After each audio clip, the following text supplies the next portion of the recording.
Hello grade 5 बच्चों, आप सभी को हिंदी क्लास में स्वागत है। पिछली बार हमने निश्चयवाचक सर्वनाम, अनिश्चयवाचक सर्वनाम और प्रश्नवाचक सर्वनाम पढ़ा।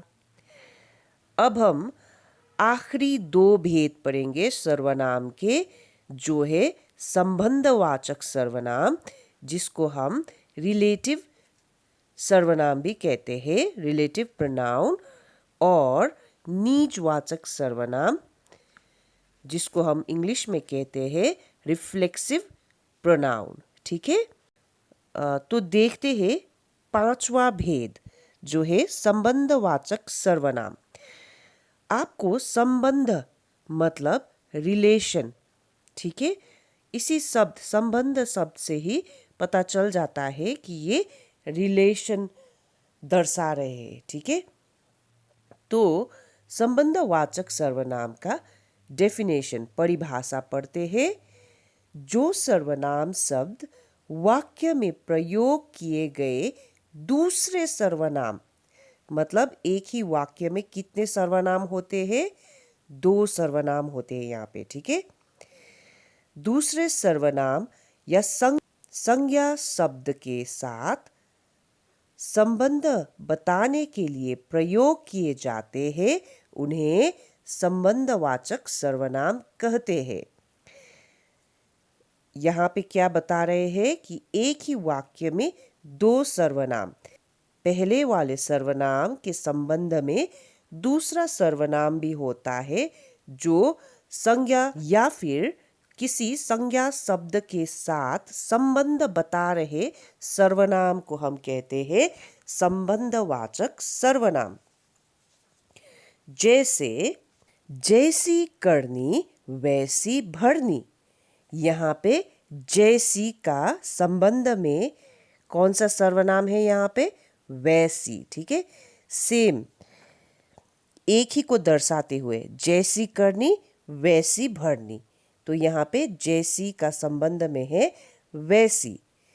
तो ये हुआ संबंधवाचक सर्वनाम का एग्जाम्पल। अब दूसरे एग्जाम्पल मतलब उदाहरण देखते हैं।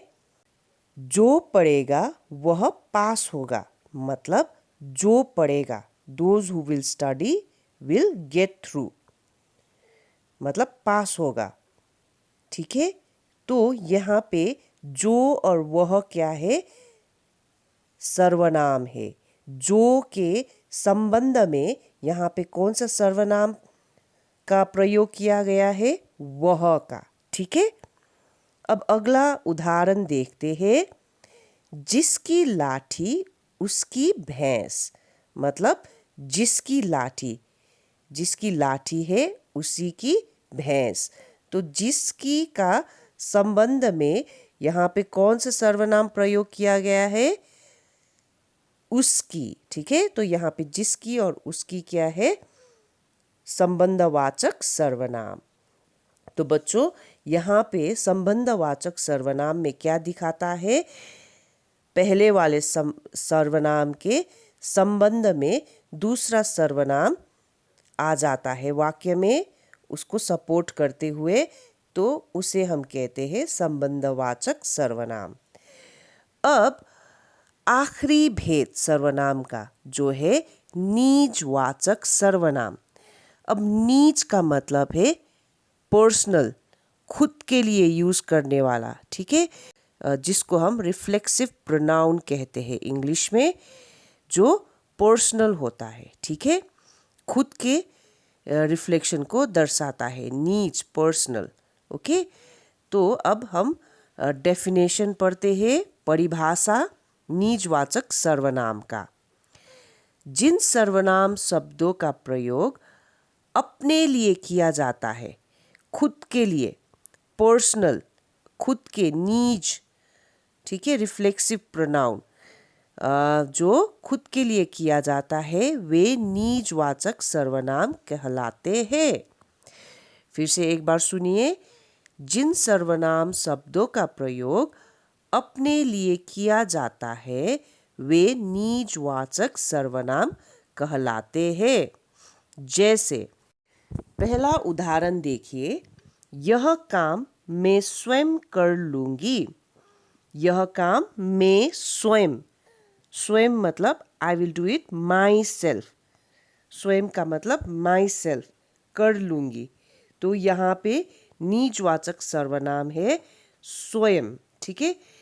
अब दूसरा उदाहरण देखिए, मैं अपने आप पहुंच जाऊंगी। मतलब अपने आप, myself, I will reach there. मतलब अपने आप, I will go by myself, मैं अपने आप। तो अपने आप क्या है यहाँ पे? निजवाचक सर्वनाम। ठीक है, वो क्योंकि खुद जा रहे हैं ना, इसीलिए। अब लास्ट का उदाहरण देखिए, मैं खुद आ जाऊंगा। खुद मतलब माई सेल्फ, फिर से माई सेल्फ हुआ, जिसका शब्द है खुद। मैं खुद आ जाऊंगा। तो यहाँ पे खुद क्या है? निजवाचक सर्वनाम, क्योंकि वो खुद ही जा रहे हैं ना, इसीलिए। तो निजवाचक सर्वनाम क्या है? पर्सनली करने वाला कोई भी चीज़ को हम जब वर्ड में, शब्द में यूज़ करते हैं, उसको हम निजवाचक सर्वनाम कहते हैं। ठीक है। तो बच्चों, मुझे आशा है कि आपको ये सभी सर्वनाम के भेद अच्छी तरह से समझ आ गया होगा। पुरुषवाचक सर्वनाम, निश्चयवाचक सर्वनाम, अनिश्चयवाचक सर्वनाम, प्रश्नवाचक सर्वनाम, संबंधवाचक सर्वनाम और निजवाचक सर्वनाम। ठीक है। ये क्या है? सर्वनाम के 6 भेद है। ठीक है। तो बच्चों, आज के कक्षा में आपको क्या करना है? संबंधवाचक सर्वनाम और निजवाचक सर्वनाम का परिभाषा और उदाहरण अपने हिंदी जर्नल में लिखना है। आज के लिए इतना ही। हम फिर से मिलेंगे अगली क्लास में। तब तक के लिए टेक केयर।